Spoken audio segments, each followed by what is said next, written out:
shift no caixote do spine. Frontside, tail grind. Confiante. Oh! Frontside 180. Partiu pro degrau. Ori. Lembrando também o olho descendo. 20 segundos. Olho no cotovelo. Esse aí é o Felipe Raimundo de Guaíra. Oh, varial. Mas agora é uma boa volta.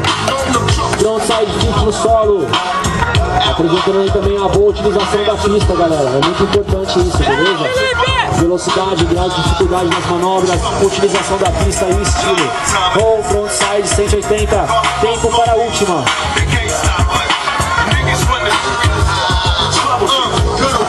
Encerrando então aí a sua volta. Oh, valeu, uma boa volta.